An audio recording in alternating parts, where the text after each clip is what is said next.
I had, Hermosi, he wears the thing on his nose, right? Yeah, and yeah. then there's the whole mouth tape, the whole hostage tape. I don't know if you've seen, Alex Neist came out with this thing called hostage tape where it causes you not to mouth breathe when you go to sleep. Mm-hmm. That is incredibly important to men to learn about that, and incredibly non-viral. Yeah. Like, nobody cares about this, but it's incredibly important. You know what I'm saying? Yeah. And so that's one of the things is like, I had Homath on a couple like yesterday, or his podcast that comes out today. And one of the things he was talking about is social media is a way for you to maintain relevancy and at the same time continues to bring you down to the lowest form of thinking. So it's a catch-22 situation.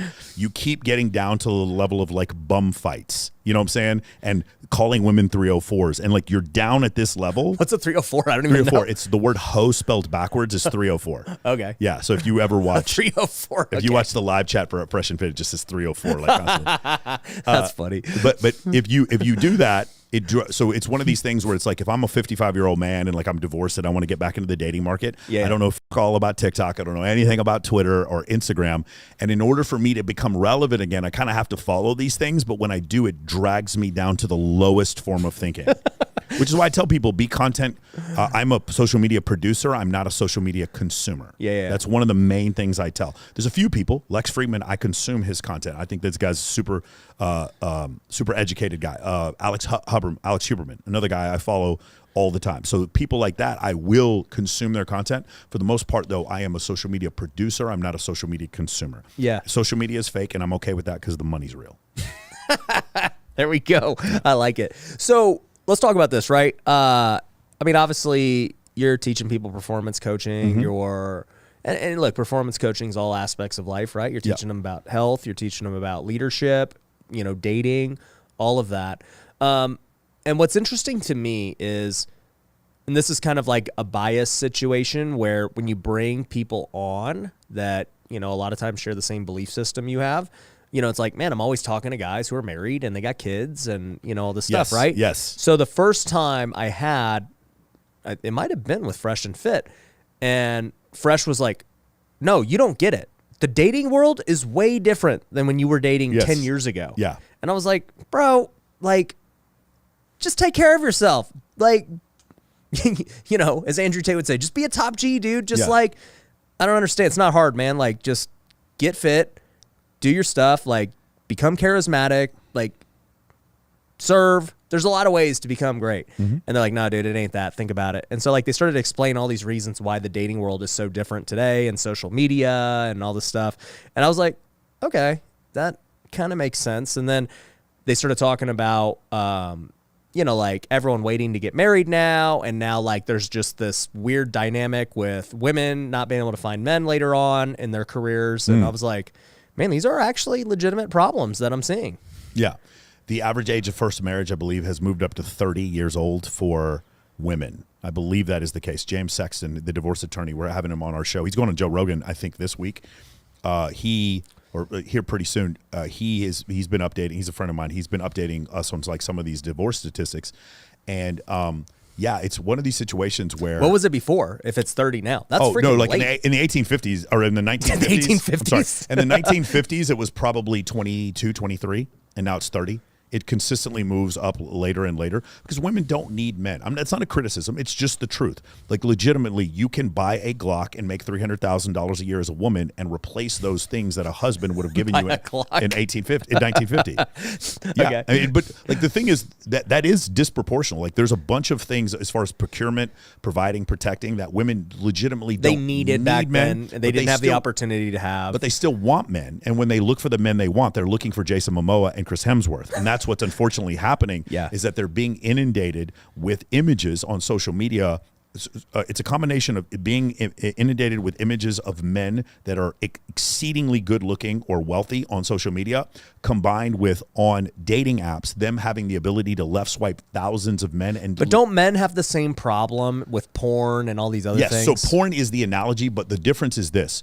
With porn, this is a complete and total fantasy that is screwing up their dopamine. Yes. And so not only that's a huge problem in men. So not only are they not getting good with women, they're actually getting worse. Like, they're going to have erectile dysfunction or whatever when they get into actual sexual situations, and they're going to see there's studies that show if you continually show men non-contextualized pictures of attractive women, they start to see their partner is less and less attractive. That's Yep. very dangerous when you consider porn makes men delusional. Porn is a super big problem. And the reason why porn is so pervasive is because men often, most of the time, look for their validation through sex. Women look through their validation through attention. And so because of that, you'll see women will do 6,000 left swipes for every one date they go on dating apps. They're not going on dating apps to go on dates. They're going on dating apps for validation, and it's causing this massive mismatch. 80% of men on dating apps are deemed to be below average attractiveness by women. 20% are deemed to be attractive, and 4.5% of men are deemed to be so attractive that women will actually pursue them. And those 4.5% of men are getting outrageous numbers of options with women. I have some friends of mine that are like this. They have hundreds of matches, and then I have most of my guy friends that get none. So it's a situation of winner take all. Yes, but because of social media, do you remember you had these mom and pop stores that existed before Amazon that Amazon all closed out? Because what happens is Amazon's what's the word? Vertical integration. Amazon's supply chain was so powerful that it outdid every mom and pop store. Amazon was able to get something to you the same day that the mom and pop store was not able to compete with, and on price. Well, and like, for me, as I've studied business more and been in it longer, I've realized that tech especially is winner take all. Yes. And people don't realize this. This is why these VC companies pump so much money and will lose. You're not on 50 different social media apps. You're on 4, maybe 5. It's winner take all with everything because, that was like, I was reading the battle of Uber and Lyft, and it was an interesting thing of like Uber's burning $1 billion like a month or something crazy to just get market share. Yes. And people are like, this is crazy. But it's like, no, it's true because everyone else is going to see how big this market is. And you have a window to take it all. Because there's no like everyone's going to use 10 different rideshare apps. Yes. It's not going to happen. It's winner take all. And tech is interesting like that. So it's interesting how business people can completely understand this concept of Amazon stepping in and then using their massive economies of scale, their vertical integration, and their supply chain in order to put all these small mom and pop places out of business. So the globalization of your commerce made it so that you just don't even go to the grocery. I don't even go to the grocery store anymore. I'll just get stuff off Amazon I've Fresh. Been in so long, and I don't feel guilty at all about it. I've not thought about all the businesses that got put out because of this, right? And all the businesses they bought, including Zappos and diapers.com and all these other things that Amazon bought. We understand that the globalization of e-commerce caused us all to go to Amazon. We understand that, but we don't seem to understand that concept when it comes to dating. We don't seem to understand that social media made it so that a small group of men had massive options with women and a large group of men didn't. So when we look at the data... But do you think the inverse is true with women? What do you mean? Like, the women are the same? Like, the top women have all these men coming after them? Well, no. Most women have all these men coming after them. Women will get thousands of average-looking women. If you saw some of the women that I know, they get paid $2,000 to go have dinner with men and that don't even have sex with them. And these women are, no offense, they're mid. They're not super attractive. Men are desperate. So basically, what's happened? Desperate.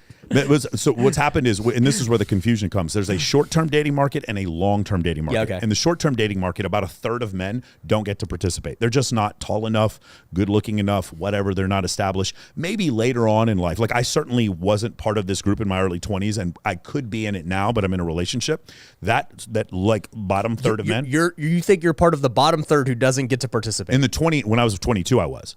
Yeah, and when I was younger, I was horribly made fun of. Like had tiny little arms, and I was just a weirdo. Like I knew there was a lot of things I didn't understand. Now I'm 46 years old. I think now I could. You don't think you could have got one of the weirdo women? But it's not in a short-term context. It would have been harder. Yeah. In a long-term context, things even out. So what you'll see is the weird women will end up with the weird men. Yeah, correct. In a long-term context, it evens out a little bit more. The problem is there's a new study that came out with the GSS. I'm sure you'll like this, where women... Where do you get all these studies? Huh? All I do is read. I read probably 40, 50 books a year. And then Rollo and I are constantly sending each other stats. Okay. And the other thing is there's people who don't like us who try to do counter stats. Fact so we checks. have to fact check their fact check. Because you're debating so much, you have to like be prepped.